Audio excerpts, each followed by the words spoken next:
from the question, dia cakap, Hasnul ni dia beli kereta. Kereta dia tu harga dia 120,000. Dia membayar 20% down payment. Okay, ingat kalau ada perkataan down payment, maksudnya dia tak pinjam. Okay. Down payment adalah satu duit yang dia bayar pakai poket dia sendiri. Kan? Lepas tu, yang soalan ni baik lah. Dia cakap balance dibuat dari segi installment. Lepas tu dia katalah interest rate adalah ini dan repayment period adalah ini. Calculate lah the total amount paid by Hasnul. Untuk kita tahu berapa banyak dia akan bayar dua benda. Satu, dia akan bayar dia punya down payment. Itu adalah bayaran dia. Satu lagi, dia akan tambah dia punya total loan. Ini dua benda yang dia akan bayar. Well, daripada kita punya cerita, down payment tu kita dah tahu dah. It is 20% timeskan dengan 120. Ini dia punya down payment, right? Lepas tu kita akan tambahkan dengan total loan, which begs the question. Total loan dia ada formula. Masa buat dulu Total loan, formula dia adalah loan itself tambahkan dengan loan times rate times dengan tahun. Loan adalah berapa yang dipinjam. Kalau silap pergi ambil yang ni, habis. Dia tak pinjam banyak ni Loan dia adalah 100k sahaja. Sebab remember, 20% dia bayar pakai duit sendiri. Down payment. Itu dia punya point. Sebut silap. Dia bukan 20,000, dia 20% lah. So, kena kira sekejap. Okay, 120,000 timeskan dengan 100% adalah the value itself. Ini value dia. Tetapi dah dia bayar 20%. Dia bayar sendiri 20%. So, kita nak tahulah berapa yang dia bayar tu kan. So, kalau kita nak tahu yang dia bayar tu berapa, let's tolak yang ini. Dia bayar sendiri, right? 20%. So, tolak 20%. And actually, loan yang dia buat adalah 96. Right? Okay, loan dia buat 96 So, loan dia adalah 96k. Tambahkan dengan 96k. Darabkan dengan rate. Rate dia is the 0.038. Kadarah tu rate dia. Lepas tu time. Time dia Haris is the dalam tahun. Which is dia cakap dalam 7 tahun. So, masukkan all this value.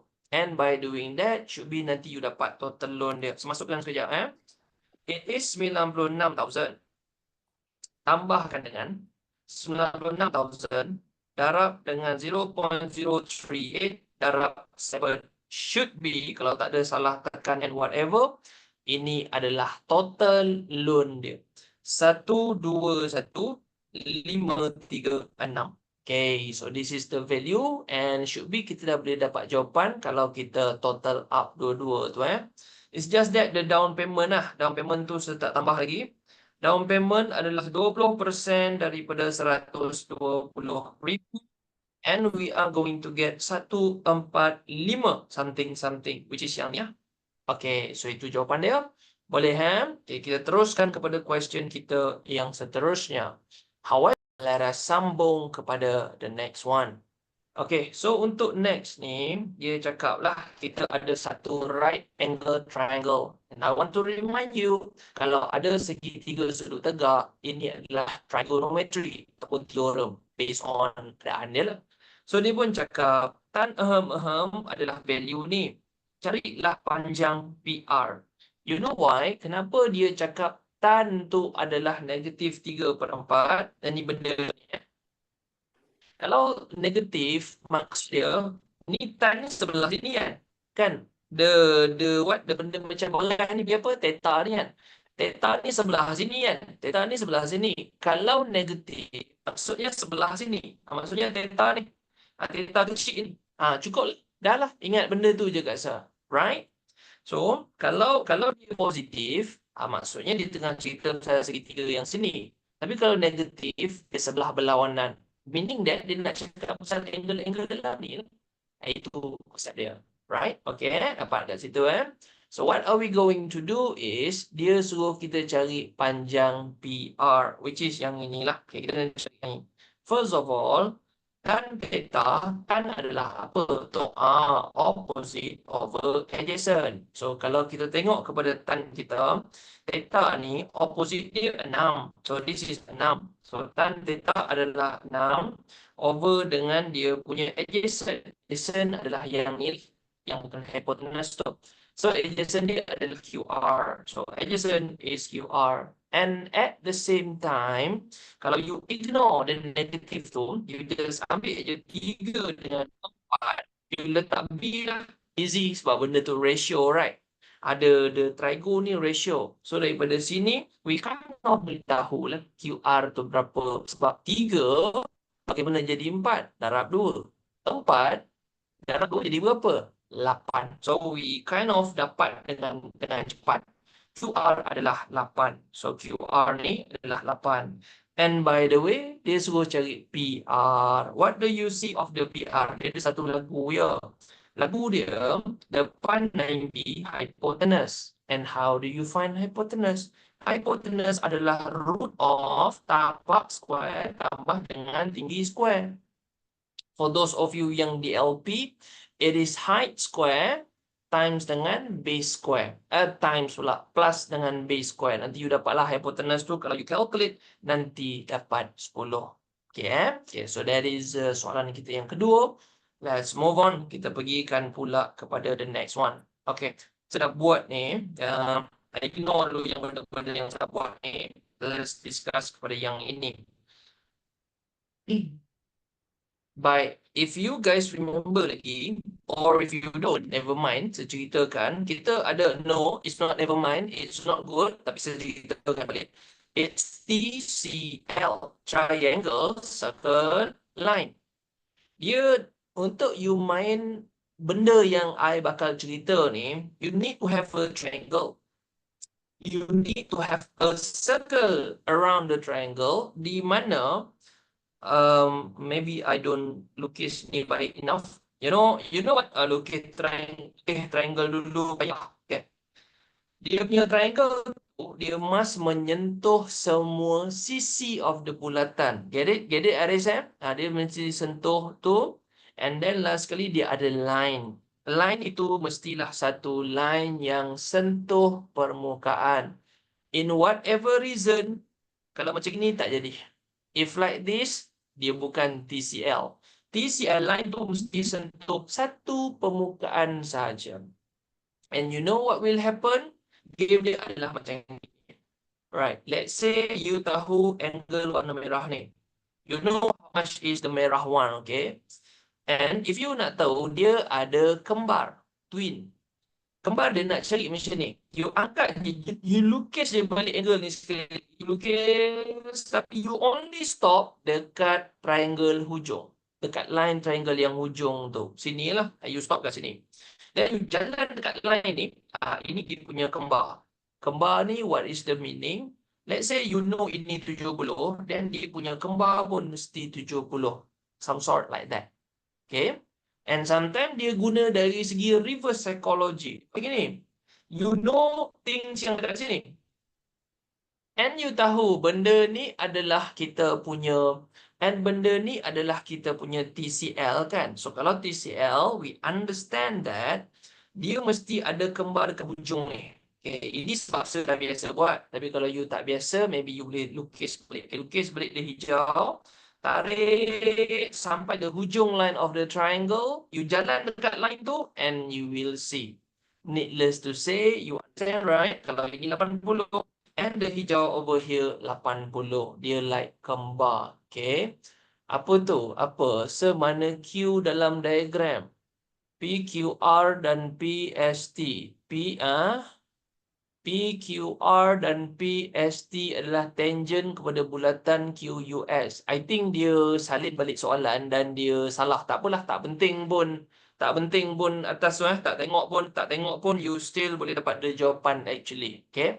Atas tu dia like sesalah huruf kot. Tapi tak menjejaskan nilai X kat sini. Alright. So kalau kita dah understand rule yang sebagi ni, ni rule yang sebagi ni, nanti you know what? I don't want to ni lah. Okay, saya letak terus. Okay, this thing. Tapi rasa letak tu lah, nanti lupa pula kan. You know, where's the group? Where's the group 28? Mat Form 4. Yup. Okay. Alright. So, hantar siap-siap lah. Nanti you guys boleh tengok balik Okay. So, itu dia punya cerita. And kita dah ada dah all of this. Ini semua dah okay. Okay, jom kita tengokkan nilai X dia. Understand benda ni kan? Nanti boleh tengok balik dia. Group atau nota dia. Video pun nanti saya hantar juga. So, for the nilai X, you nampak yang ini. You tahu this is TCL, right? Ada circle, ada triangle, and ada line. It must be TCL. So, you kind of boleh try. Maybe I'm gonna cari gambar yang warna biru ni. And if I were to look at this and letak sini, it is X tu. So, you dapat dah satu benda which is yang biru ni adalah X. And mind you, if you tengok lagi satu, kalau you tengok dekat sini, tu mesti ada kembar juga kan? So, if this is the kembar, you jalan dekat sini and bawa ke sini, it's still gonna be satu value yang sama. Okay? Nah, so, kita nampakkan dekat situ. Both of them adalah X dekat sini. Right. So, itu tu yang saya boleh katakan. Ini adalah X value. Okay. Sudah saya dapatlah dua benda itu. And what do you know here? Ni satu pusat kan, ni satu titik lah. Titik ni pergi dekat sini, tangent. Titik ni pergi dekat sini, tangent. So this is tangent, this is tangent. Tangent tu bombastic word je. Dia adalah line yang sentuh pusat. No. Line yang sentuh kulit bulatan. So RS is tangent, RM is tangent. Meaning that sama lah. Because both of them adalah tangent. So kalau dia sama, it is a what? Dia adalah no. What apa segitiga sama kaki tu? Isosceles. So kalau you know that, so you dah boleh dapatlah X ni sebab dia sama kaki, right? So we know that segitiga adalah 180 kan? Lepas tu you tolaklah 54 because you nak cari X tu. Dan you akan dividekan dengan 2 since X tu equally lah dekat situ. So nanti kita dapat dia punya value. Sekejap. Bukakan dia punya name. Kejap. Okay. How much? 180 minus 54. Then you dividekan dengan 2. And should be. Ya, jawapan dia ada kat situ. 63. Right? Dapat Ini konsep TCL lah. Baik, kita goeskan pula kepada the next concept. Dia tanyakan dekat kita. From all the set ni, yang manakah mewakili kawasan Ballarat? Which is yang ni. To make this a little bit easier, I'm going to put A untuk kawasan ni. By the way, A adalah ini. You see? Itu adalah A. Dan I'm going to put B. B adalah ini. For visual effects. And saya akan letak C. C adalah the whole base. Ini adalah C. To C tu. To C. And D. D adalah kawasan yang warna berloret tu. Kind of tak nampak, is it? I think orange nampak. Ya, orange lebih nampak. Okay, so A, B, C, D. Inilah kawasan-kawasan dia. Seajar sambil-sambil buat lah ya. Yang pertama, S and R. S and R. Kungan ni dulu S adalah, ada apa dekat S? S ada D. N tu, ataupun yang simbol yang macam ini tu, maksudnya sama. Orang putih same lah. Same dengan R. Same dengan R. R adalah bulatan ini, which is BCD. So, BCD. And you kurungkan. Apa rule dia? Rule dia adalah D sama dengan BCD. So, dia akan jadi D. Okay, actually it's not D tau. Sebab ada tanda whatever lah tanda ni. Lupa rasa apa tah penutup, complement. Ada tanda complement tu. Okay, the complement meaning selain D. Yang complement, D complement maksudnya selain D. Selain D, you akan dapat A, B, C. Itulah dia S and R complement. Actually, it is ABC. ABC ini dicantumkan. U ni, yang macam U ni, maksud dia cantum. Cantum dengan S adalah D. So, kalau ABC cantum dengan D, cantum main ambil semua. Cantum, you just combine semua. So, dia akan jadi ABCD, which is totally wrong lah. Sebab you nak D je, bukan nak ABCD. Okay, that is one. Kita pergikan pula kepada yang kedua. Right, so yang kedua. Q cantumkan dengan R. Okay, Q cantum dengan R. Okay, kalau Q cantumkan dengan R, it is everything. Q semua ni. R semua ni. So, Q cantum R adalah A, B, C, D. Kurungkan. Dan mesti sama dengan S. Mesti sama dengan S. S kita adalah D. So, A, B, C, D yang sama dengan D. And I think we got the answer already. Dia adalah B. So, answer dia adalah B. Just for kalau dalam exam, dah lah belah lah. Tapi kalau sekarang ni untuk study, let's tengok semua lah. Semua ni, kalau macam C, apa pula dia punya point? Untuk C, S cantum dengan R tanda. S kita adalah di cantum.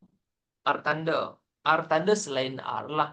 So, dia adalah A. So, cantumlah. D cantum dengan A, dia akan jadi DA. Okay. Lepas tu, cantum lagi dengan Q. Cantum Q. Q adalah AB.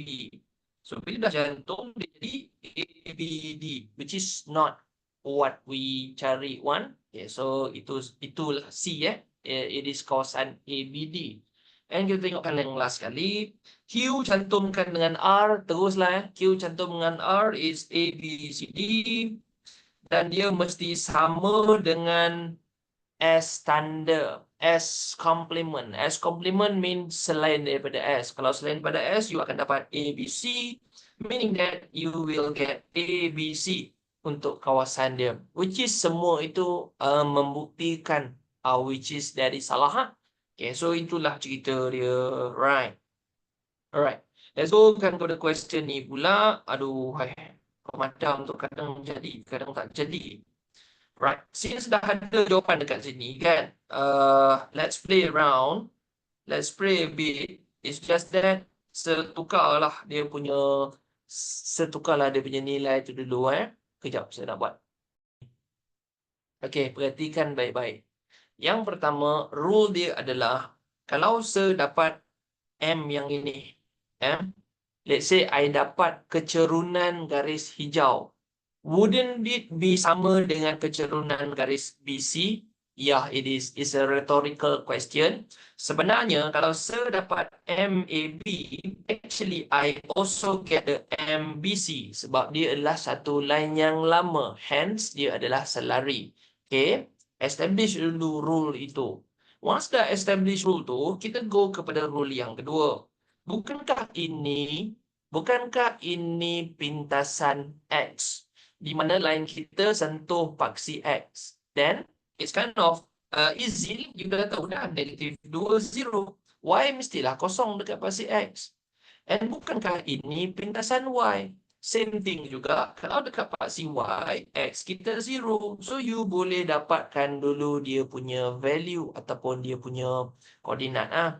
C pun ada 1, dia bagi 6, but we do not know Y. Untuk C ni, dia dah bagi dah 6 ni. Tapi kita tak tahu dia punya Y. Okay, let's do it one by one. Mula-mula, let's find the M for AB. M macam mana you cari M? Dia adalah UI over Z. Tolak. So, dia punya value akan jadi Y1, Y2 jangan bergaduh. Letak aja. Dua-dua akan dapat sama. X1, Y1, X2, Y2.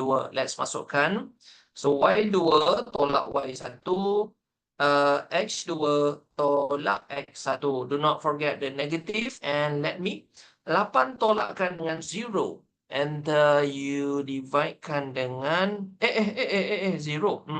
You dividekan dengan 0 minus negative 2. You should get 4 sebagai dia punya valuation. Okay, so kita dapatlah MAB itu adalah 4. 4. So, MAB sama dengan MBC as per what we previously discussed. So, boleh tak nak cari C tu? Boleh, pakai yang sama saja. Well, I pakai ni X2 juga, malah nak tukar. Ini jadikan dia X1 pula ya. Okay, kita buat benda yang sama untuk MBC. So, MBC pun it's UE over Z. Dan kita masukkan dia punya nilai. M dia dah ada 4. Y2 dia 8 tolak Y. X2 dia 0 tolak 6. So, to make sure it is easy, 0 tolak 6 ni, you campak over there. So, divide. So, this is divide. Sini dia akan jadi darab dengan negatif 6. 6, 12, 18, 24. So, you akan dapat negatif 24 equals to 8 tolak Y. You campak Y ni boleh. Cepat sikit kerja. Y pergi sana, 24 datang sini. So, you are getting Y adalah 8 tolak jadi tambahan. Okay, tolak jadi tambah dengan 24. 8 tambah 24, you should get 32. So, nilai dia adalah 32. Hence, the jawapan lah. 632. Tak adalah kat sini kan. Dah setukar value kan. So, E lah. Jawapan dia adalah 632. Begitulah, friends, how we answer this question. Ya. Okay. Sorry Dania, lupa. Tersilap. Alright. Okay, kita go sekarang kepada this question. Table 2 show the size of school shirt yang dipakai oleh student 5 amanah dekat sekolah mereka lah. Calculate the median of the shirt size. Apabila you bercakap pasal median, yang pertama dia mestilah dalam turutan menaik ataupun ascending. Turutan dia kena menaik. Ni dah cantik lah. 38 straight kepada 42. Naik lah tu. Betul lah. Ascending lah tu. Once you kena tahu dia menaik. And kemudian median tu adalah bahasa mudah kepada middle. You have to find the middle. Bagaimana nak cari? Sebab bilangan ada banyak, right? You kena buat urutan. And the urutan, it is going to be macam ni. Kalau orang putih, you call it, apa urutan sequencing. Sequencing. You buat sequence. So, sequence ini, pada saiz 38, dia adalah student pertama sampai student kelima. Ya, right. Lepas tu, pada saiz seterusnya, lepas 5 apa? 6. Okay, 6 Lepas tu, 5 ni tambah dengan 4. Itu je dia buat. 5 tambah dengan 4. So, sampai student yang ke-9. Okay. Lepas 9, 10. 10 sampai, 9 tambah dengan 3, 12. Begitu. And then, lepas 12, 13. 13 sampai 12 dengan 8, 20. Okay, then 21. 21 sampai 20 dengan 9. 20 tambah 9. Salah kira ni. 20 tambah dengan 20 tambah dengan 9, 29. Adakah sesalah somewhere? 5 dengan 4, 9. 9, 10, 11, 12. 12 dengan 8, 20. 20 dengan 9, 29. Betul lah tu. Betul lah tu. Kenapa ada was-was ni Rasa betul ni. Betul lah. Betul lah kan. Betul lah. Yang apa, orang kata apa, paranoid. Okay. So, you dapatlah dia punya urutan tu. So, from the urutan, you dapat cari median. Median, you must update total data kita tu, total quantity bagi 2 dulu. So, nanti you dapatlah 29 divide dengan 2. 29 you divide dengan 2, you akan dapat 14.5. So, 14.5 ni adalah turn tau. Dia adalah the turn. So, kalau dia jadi decimal, you round up.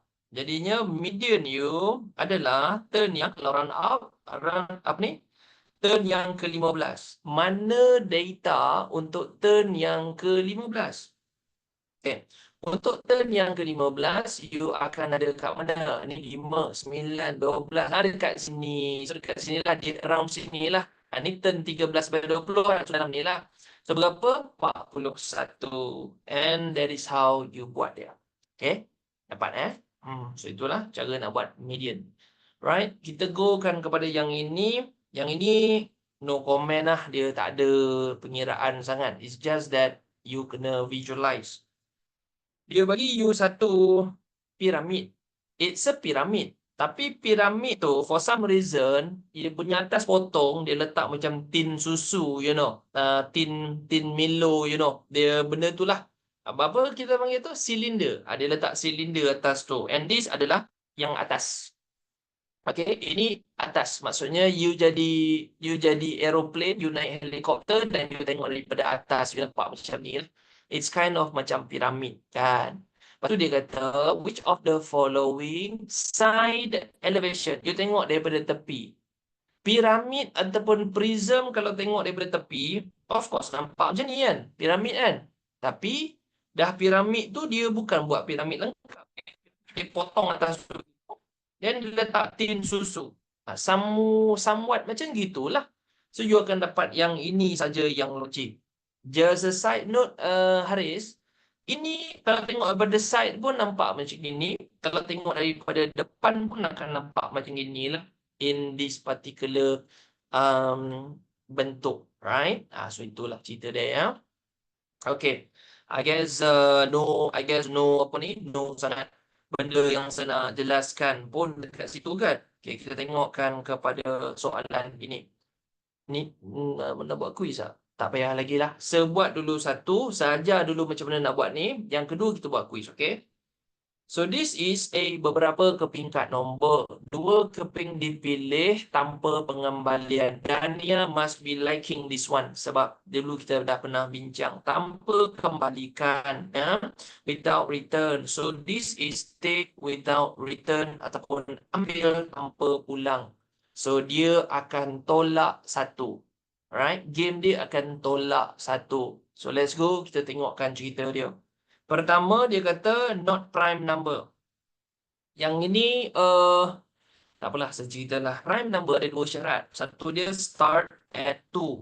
Dia mula daripada 2. Dan yang kedua, dia adalah divide only by itself. Dia boleh dibahagi tepat dengan diri sendiri. Let me show you. 12 bukan prime number. Sebab 12 boleh dibahagi tepat dengan 2. So, dia bukan prime number.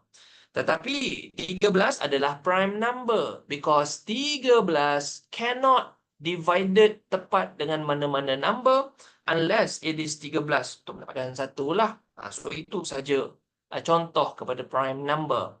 With that said, I'm going to say it to you lah. Ini bukan prime number. Ini prime number. Prime number. No. No. And 41 ada ke? Tak boleh kan? Oh ni. Adam. 41 tak boleh kan? 41 tak ada kan? Tak ada. So, it's not a thing. No kan? Bukan kan? Ke saya salah kan? Bukan lah. Rasanya macam bukan prime number ni. Rasanya macam prime number ni.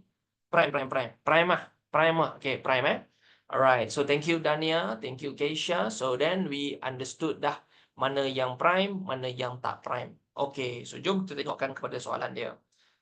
Well, mula-mula you nak dapat prime lah. Kita katakan kan, you ambil kad pertama kan. Untuk kad pertama, you ada 2 kind of probability. Satu, you are going to get the prime. You dapat prime ada 3, total ada 6. Second, you are not going to get the prime. Prime ada 3, total ada 6, right?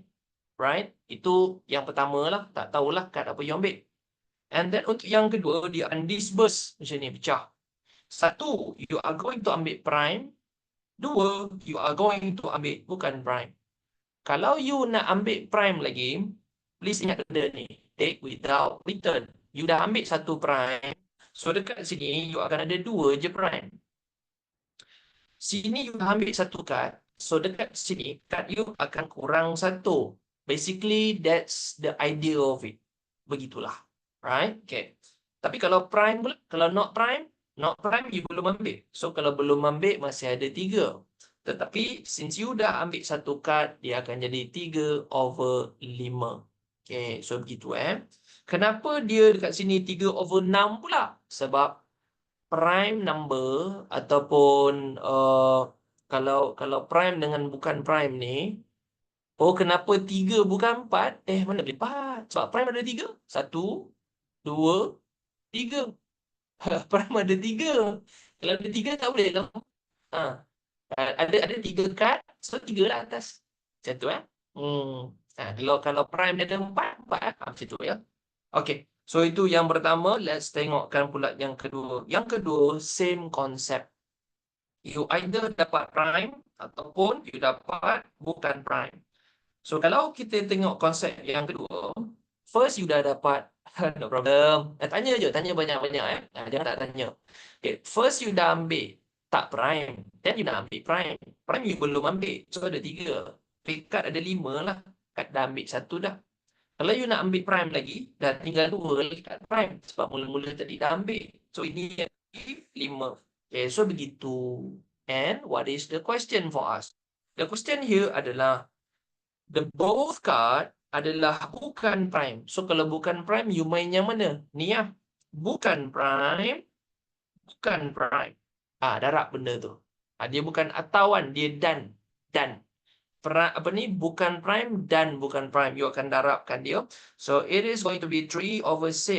You timeskan dengan 3/6. 3/6 pula. 3/5 lah. 3 apa tu lah. Ya ampun. Kau ni yang bukan-bukan kau 3/6 dengan 2/5. 1/5 lah. Okay, 1/5 are going to be the answer. Begitu. Itu tutorial yang saya nak tunjuk. Now, I'm gonna do one more. Tapi yang versi lain lah. Okay. Ini saya tunjuk skill baru pula lah kan. Sebab tadi dah tunjuk cara yang semua. Ini saya tunjuk cara mudah dia. Well, apa yang you nak? Dia kata both card are not prime number. So you nak not prime and not prime. So mula-mula lah. Apa ni? Quantity dulu. Not prime kita ada 3 kan. Saya rasa kita ada 3 dan 1, 2, 3, 4, 5, 6, 7. Okay, not prime adalah 3 dengan 7. Right? So itu dulu kita punya nombor yang bukan prime. Untuk yang kedua, not prime lagi. Kalau not prime lagi, kita ada 2. Not prime berapa tu? Not prime ada ni slow lah. Ni not prime. Ni prime. Prime. Not prime. Not prime. Prime. Not prime. Oh, salah lah. Salah lah. Saya salah lah. Not prime ada 1, 2, 3, 4. Not prime ada 4. Not prime ada 4. So 4/3. Okay, lepas tu dekat sini, kalau nak ambil lagi not prime, dia ada 3 kan? So 3 dengan 6. So should be inilah cara pengiraan dia. Nanti kita dapatlah berapa dia punya value. So it is going to be 4/7. Then you darabkan dengan 3/6. You should get 2/7. So jawapan dia is 2/7. Begitulah. Okay. Jelas kita cerita kat sini kecam. Titik mana? Bila dia cakap titik dan dia bagi benda ni, we know that benda ni adalah koordinat. Yang mana yang memuaskan ke tak samaan ni. Memuaskan ni maksudnya yang mematuhi syarat inilah. Maksudnya dia kata benda ni mestilah lower dari 12. Itu saja. Okay? Kita ada 4 benda yang kita boleh check kan. 1, 2, 3, 4. Mari kita tengok yang mana yang kurang daripada 12. Okay, yang pertama, we are going to masukkan negatif 3/7 tambah dengan 3/18. Kurang ke lebih ke? Sekarang kita kira. Yang kedua, negatif 3/-7 tambah dengan 3/18. Yang ketiga, negatif 3, negatif 2 tambah 3/2. Yang ini negatif 3, negatif 1 tambah 3, negatif 2. So, just tekan kalkulator yang mana korang pada 12. That should be your answer. Right, I tekan kejap. Negatif 3 darab dengan 7. Then you apa tu? Tambah 3 darabkan dengan 18. Macam ni betul ke tekan macam ni boleh ke Nanti dia pening pula. You know what? Just to be safe, I bracketkan all the thing dulu? Saya tak tahu lah boleh ke tak ni. Tapi nak selamat bracket je lah macam ini. Kalau macam ini confirm tak salah. Oh boleh je. Oh 33. Okay. So yang satu salah. So nombor satu is salah because dia lebih daripada that. Betul lah kan? Nombor dua sama saja but this is negative. You got 75 pun salah. Jawapan dia D je. Dania, Haris. Okay, so testkanlah. Just so that kita dah buat kan. Yang ini negatif 3, negatif 2. Yang belakang tu 3 dengan 18. So 3 dengan 2. Okay, we got 12. Yang C ni, dia hampir betul. Kalau ada ni, dia betul. Kalau ada tanda sama tu, dia betul. However, the rule is bawah pada 12. So, tak boleh lah. Actually, salah jugalah. Sebab dia tak kurang pada 12. Hence, I think the jawapan is D. Tapi, yalah, just for kita nak tengokkan dia. Ini kan, negatif 3, negatif 1, 3, negatif 2. Yup, it is. Kita akan dapat ini negatif 3, which is negatif 3 kurang pada 12 lah. So, jawapan dia adalah D macam itu. Okay. Kita pergikan pula dekat sini. Dia kata, yang manakah bukan ciri bagi graf mudah? Macam yang Auni dan juga Adam dah tahu. Kalau benda tu fakta, memang out lah. Itu memang kena pergi baca buku teks lah. Tapi kita dah ni dah. Okay, kita dah cerita dah. Ini just sebagi fakta dia je lah. Graf mudah, bilangan tepi dia sama dengan 2 kali bilangan darjah. Maksudnya, dia punya vertices dia. Vertices dia adalah 2 darab dengan degree. So, macam itulah. Kalau kita check dalam dia punya tu. Ini adalah graf mudah. Ini adalah graf mudah. Tiada gelung. Ya, graf mudah tiada gelung. Graf mudah tak ada berbilang tepi. Dan apa ni? V pula. V tu dia punya titik edges. Edges. Okay, dan apa ni? Graf mudah.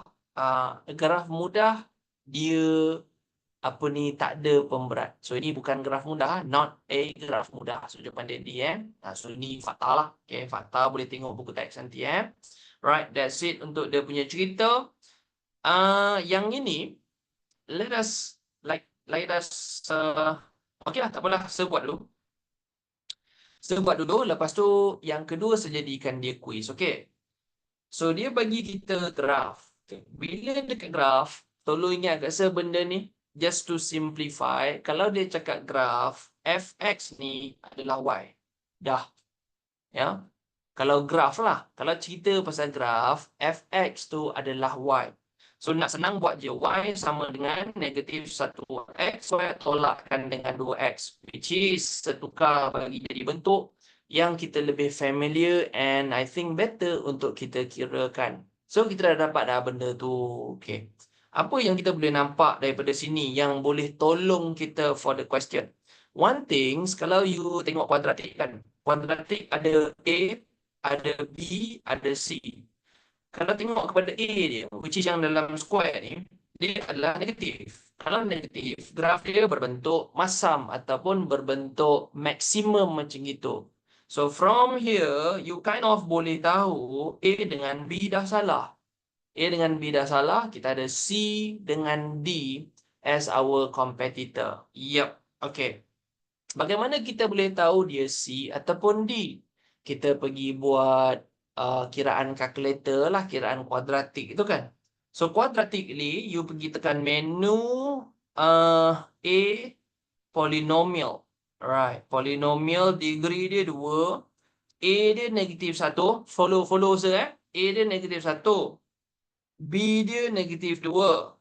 And C dia kosong. C dia tak ada kan? C dia kosong. And you should get X1 adalah negatif 2. So you dapat dia punya value. X1 tu negatif 2. And satu lagi. X2 tu adalah 0. Just ini tambahan je lah Kalau kata kena buat jalan kerja, tunjuklah sikit. X tambah 0. No. X tambah 2. X tambah 0. Okay, kalau dia jalan kerja lah. Yang ni tak ada pun. Okay, tapi itulah. So, you punya nilai-nilai titik adalah ini. Titik dia negatif 20. Titik dia adalah 0, 0. You akan ada titik macam gitu. So, kalau kita tengokkan kepada kita punya valuation, yang mana satu? Ni salah. Ini positif 2 kan? Dia ni lah negatif 2. So, D is the answer. Okay, begitulah caranya kita buat dia. And let's sekarang setukar, sekarang pelik pula bentuk dia je. Tak payahlah yang ni. Yang ni macam susah nak buat quiz. Yang ini pun tak payah buat quiz lah. Yang ni lebih kepada you know what? It's a fakta kan. Just cerita je lah sikit. Apakah tidak benar bagi perbezaan matlamat kewangan jangka pendek dengan jangka panjang?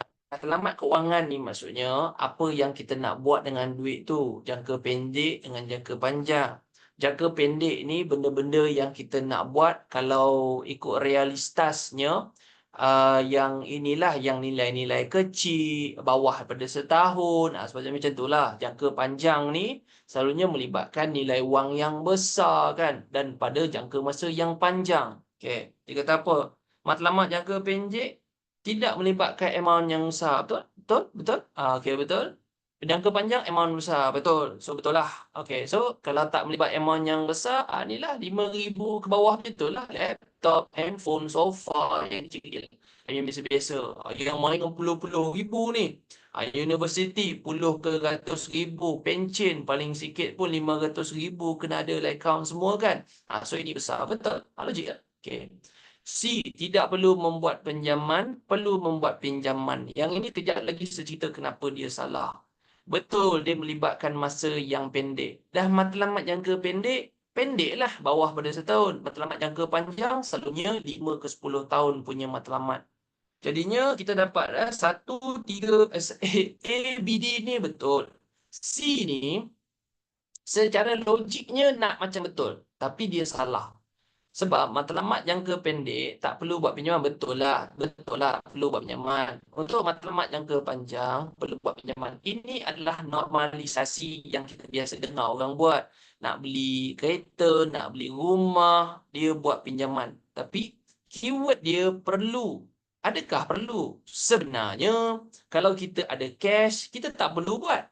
Tapi kalau kita tak nak mengurangkan cash kita ataupun nak guna cash kita tempat lain, kita macam itu. Tapi dia bukan perlu. Dia bukan satu kewajipan. Malah, in real scenario, kalau boleh jangan buat. Kalau boleh jangan buat pinjaman. Kalau boleh tu pakai cash. Tapi pastikan cash simpanan kena ada. Tapi tu cerita lain lah. But dekat sini, the point is, tak wajib buat pun. Tak wajiblah sampai pinjaman, ya. Okay, so itulah sebab dia salah. Alright, yang ni tak ada apa sangat kot. I guess kita pergikan to the next one. Yang ini tak boleh. Yang ini adalah form 5 punya tajuk. Yang ini pun tak boleh, form 5 punya tajuk. Yang ni pun form 5. Insurance pun form 5. Permodelan matematik form 5. Cukai pun form 5.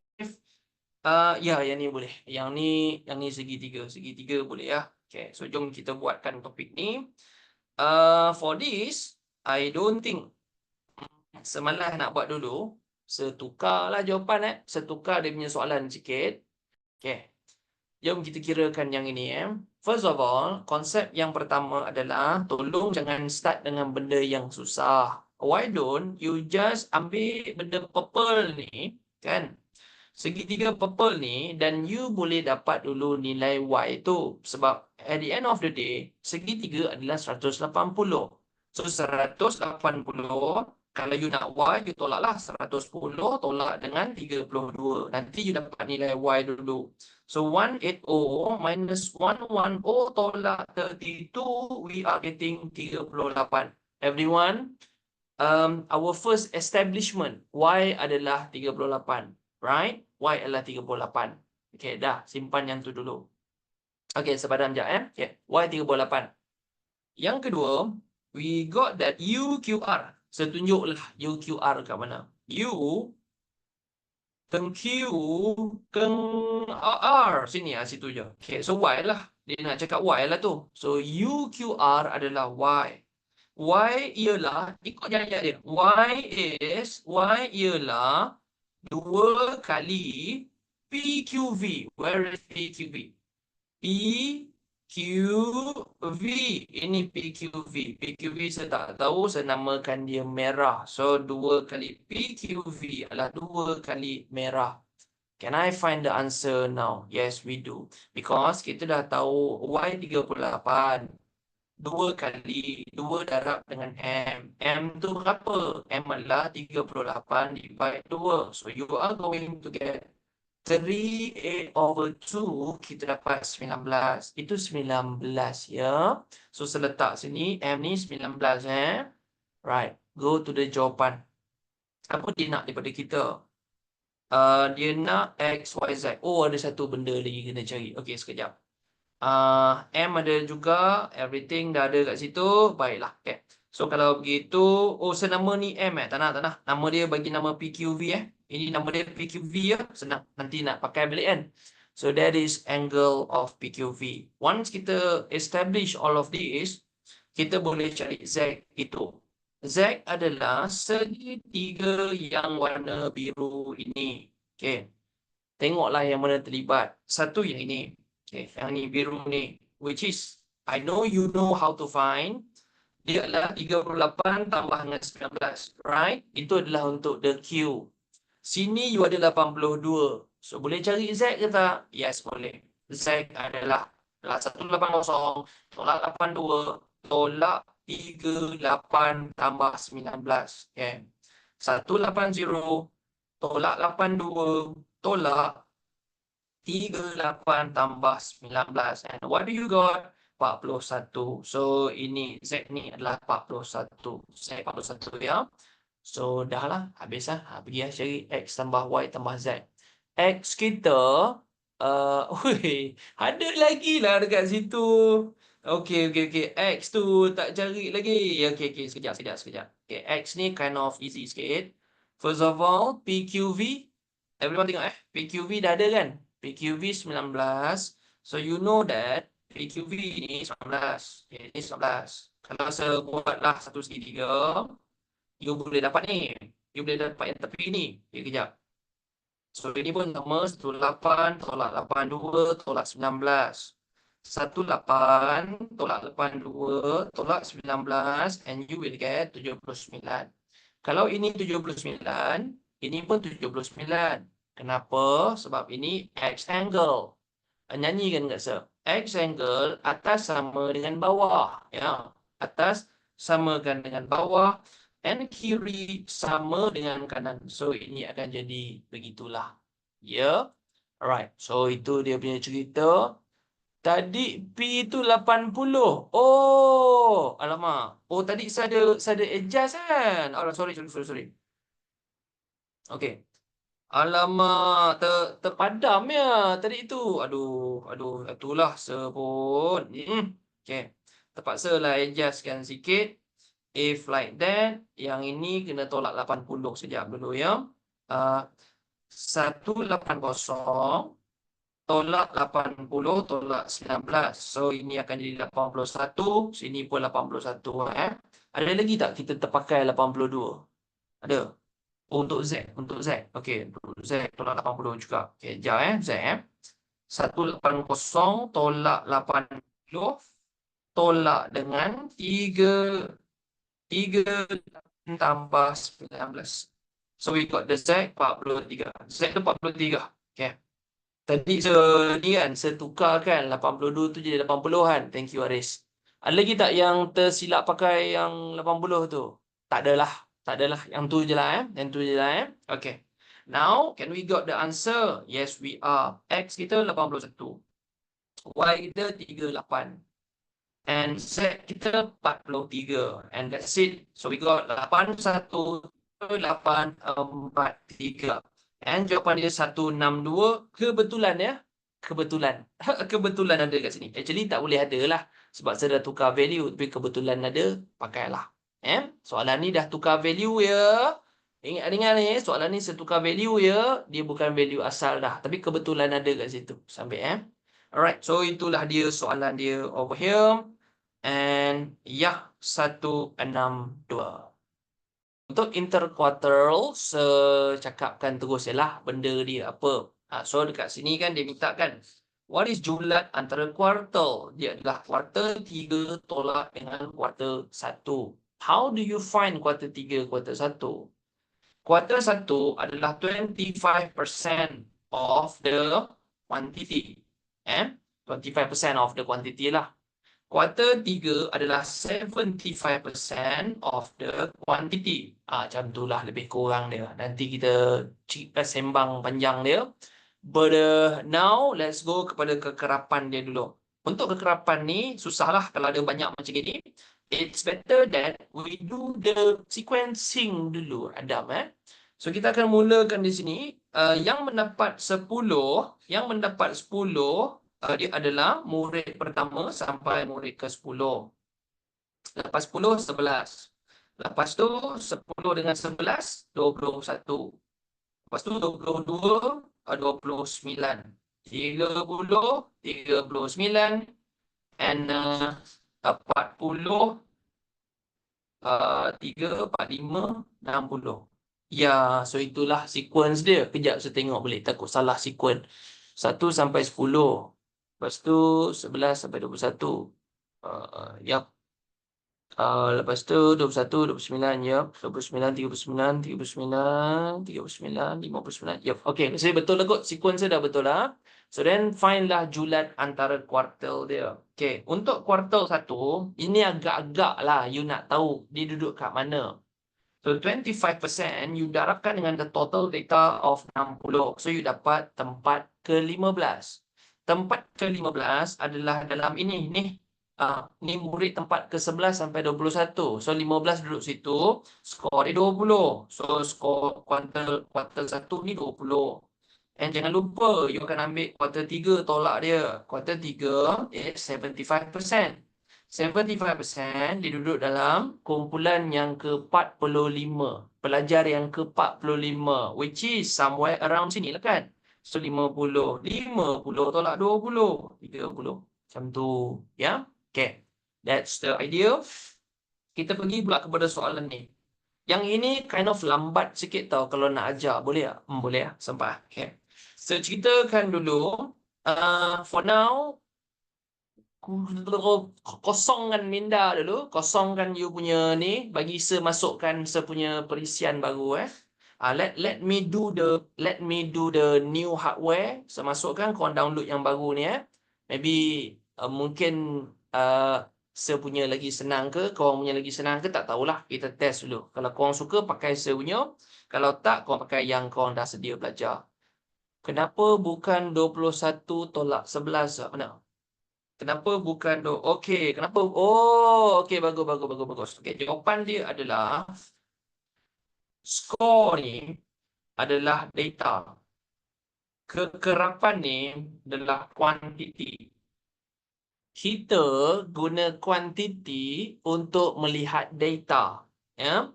Interquartile range, benda ni adalah data. Kita tak nak tahu kuantiti. 21, 11, 8 semua tu, itu kuantiti. Kuantiti tu kita guna untuk tahu data. Yes. Okay, good. Alright, so kita pergikan pula ke sini. Which is, atas tu tak ada apa-apa lah. Dia cakap apa, bla bla bla, segi 4 yang dilukis pada whatever chicken tu lah. Okay, sekejap Look at kita punya benda Allah, benda ni. Ada dua segitiga tu. So, untuk segitiga ni, you ada P ni dan you ada Q. First question, siapa pergi ke siapa? Itu dulu first. So, dia kata Q adalah image. Kalau Q image, image ni adalah benda rekaan. You remember that je? Kita kena jaga image kita, betul? Kadang-kadang orang jahat, tapi image dia baik. Nampak? Sebab apa? Sebab image adalah rekaan. Okay? Image adalah rekaan. Orang baik pun boleh terlihat jahat kalau orang pandai manipulate dia punya image. So, image tu rekaan ataupun ubahan. So, maksud dia, P ni adalah objek. Objek, nak senang ingat, objek adalah original. Right? So, dia adalah daripada sini gerak ke sini. Okay. So, itu benda pertama kita. Pertama, tengok dia. Gerakan dia berapa kali? Gerakan dia satu kali je kan. So, kalau satu kali dia adalah 90 darjah.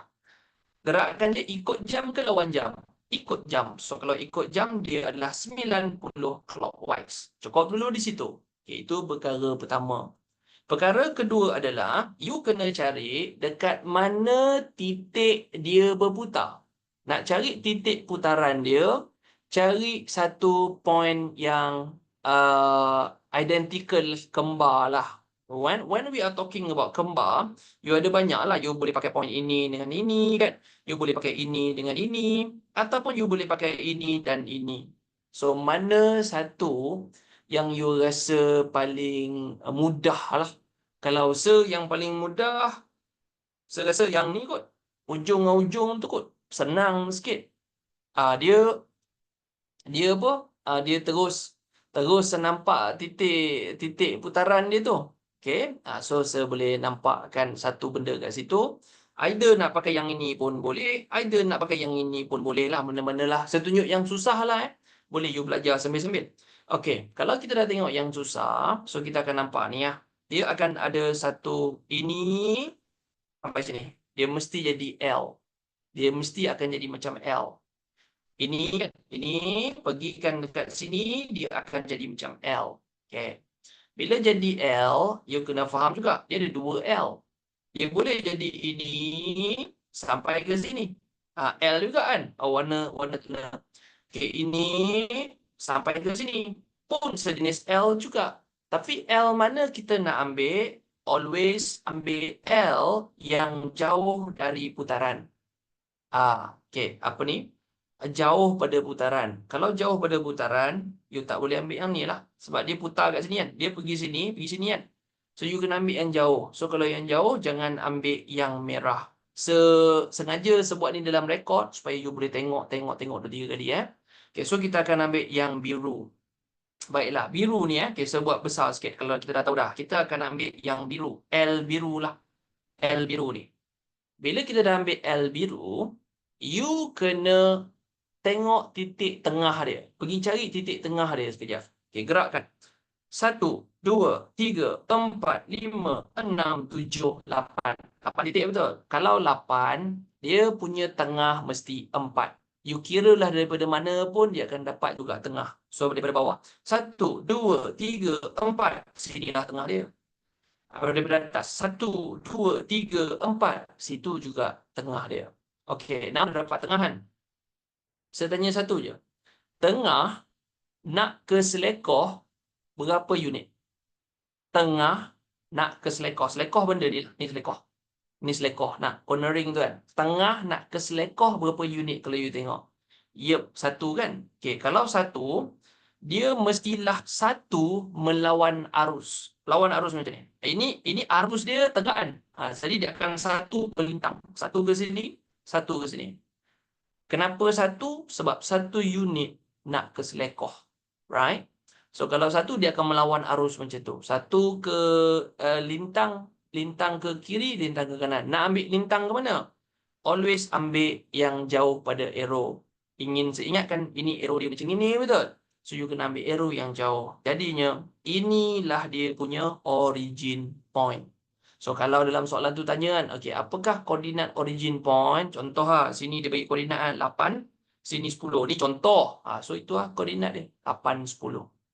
Itu kalau dia tanya koordinat lah. Okay, kalau dia tak tanya, macam gitu cara tanya dia. Saya sempat tunjuk sekali je kot. Nanti tengok video balik janji dengan saya tengok balik semua dah rakam dah.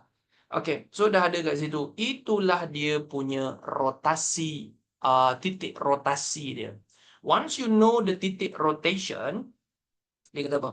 Antara titik A, B, C, D, yang manakah image M di bawah putaran yang sama?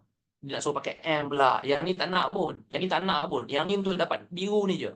Dia nak suruh cari M. Okay, jom kita play around dengan apa yang dia nak. Kalau dia nak M, M kita gerakkan dia macam ni. Dia akan gerak satu ke kiri dan satu ke bawah. Betul tak? Itu M dia. Satu kiri, satu bawah. Right? Okay. Now, I'm going to play with you satu benda yang dinamakan takabaki. Right. Okay, dia kata apa? titik M di bawah satu putaran yang sama. So, dia akan gerak sekali je. Sebab satu putaran yang sama. Okay. Jawabkan dekat saya dulu. Daripada pusat, nak ke M ni, dia gerak apa? Dia gerak satu ke kiri, right? Satu ke kiri. Satu ke kiri, takal baki. Satu ke kiri, kalau sekali, dia akan diulangi kepada satu ke atas. Kiri, pergi sini balik. Dah habis kan? Dia dah habis belakang kan? Rotate depan balik. So, dia kena atas. So, dia akan atas sekali. Lepas tu, apa gerakan dia yang kedua? Gerakan yang dia kedua adalah satu ke bawah, betul? Satu ke bawah. So, bar bawah. Lepas bawah, gerakan seterusnya adalah kiri satu. So, itu gerakan dia. Jadi, apa yang kita akan buat adalah atas satu, kiri satu. Atas satu, kiri satu. Jom kita buat.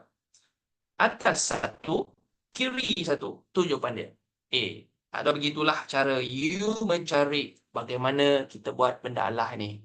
Yang ini tak nak kot repeat banyak-banyak kali. Yang ni lebih kepada, dia bukan matematik sangat lah. For me. Dia bukan mengira. Kena tengok itulah skill dia nak mencari dia. Ya, itu saja. Untuk itu, kita pergikan pula kepada question yang ini. Untuk yang ini, saya akan buatkan satu boleh buat kuis kot yang ni kalau ni. Boleh kot buat kuis. Okay. Dia kata translation. Untuk translation, sudahlah kalau kita faham benda ni dah cukup dah. Translation, dia akan X dulu baru Y. Dia takkan bertukar ya. X dulu baru Y. Y kat bawah. Lepas tu, kalau nilai X tu positif, you bergerak ke kanan. Kalau value Y itu positif, you bergerak ke atas. And the opposite will happen if the value is negative. X will move to the kiri and Y will move to the bawah. Itu je gerakan dia. Sebagai contoh, kalau saya kata 3 negatif 8, you faham pergerakan dia. Pergerakan dia adalah 3 ke kanan dan diikuti 8 ke bawah. Gitu. Kalau saya cakap 2, 4. Jadi you faham gerakan dia 2 ke kanan dan 4 ke atas. Begitu? Itulah konsep dia. So itulah translation dia. And with that said, kok lah tadi tu korang ternampak jawapan kan, which I think don't, which I think not, tapi setukar je lah. Kita buat quiz lah kat sini. Okay. Katakanlah WX itu adalah 18. Jom kita carikan translation dia. Okay, jom kita carikan dekat sini, everyone. Okay, jom kita tengok cara dia. Pertama, understood dulu. Dia dah bagi WX. Okay. WX adalah 18. Tarik WX. WX ni 18. And you boleh tengok, ini adalah negatif 8. Dan kalau kita tarik sampai sini, ini kalau kita katakan dia punya koordinat X lah, X dia kosong. X dia kosong. So, kalau kosong, dia kalau nak cari jarak, ambil X besar tolak X kecil. So, 0 tolak negatif 8, you akan dapat jarak ini adalah 8. Jarak dia 8 lah. So, itu dulu. Saya just cari jarak dia dulu. Kenapa I nak benda tu? Because I want you to find the tinggi benda ni. Ini pakai teorem Pythagoras, which is cari tinggi. Tinggi adalah hypotenuse square tolak dengan tapak square. Dipuncakan, by the way. Ni yang saya kata nanti dapat decimal tu. So, dia akan jadi root of hypotenuse kita 18 square. Tolak dengan tapak kita 8 square. And you should get somewhere around 16.12. So, saya ambil 16 lah. Okay, saya ambil 16 lah katakan. Okay, so kita ambil 16. Sebab kita dah kata dah, M dan N mesti dalam integer terdekat. So, kita biar dia dalam bentuk integer lah. Okay, so begitulah dia punya point yang kita boleh katakan di sini. Once you dah tahu benda tu, okay, jom kita carikan dia punya, translasi. Dia kata apa? Translasi dia apa? W adalah image kepada X. W is image. So, inilah gerakan kita, image of X. So, gerak daripada sini lah. Okay, kalau gerak daripada sini, you tengok dia gerak ke mana? X kat sini kan? Dia akan gerak 8 ke kanan. 8 ke kanan. 8 ke kanan, X dia positif 8 lah. Lepas tu dia akan naik ke atas tinggi ni, iaitu 16 ke atas kan. 16 ke atas. So, 8, 16. Macam itulah dia punya translasi. Which is tak ada kot kat bawah ni. Sebab ni sudah tukar dah. Dia punya yang betul mungkin 8, 15 kot. Tapi sudah tukar dah. Dia jadi 8, 16. Yep. Yep. Okey, begitulah dia punya cara jawab dia. Nampak macam Auni ada idea yang baik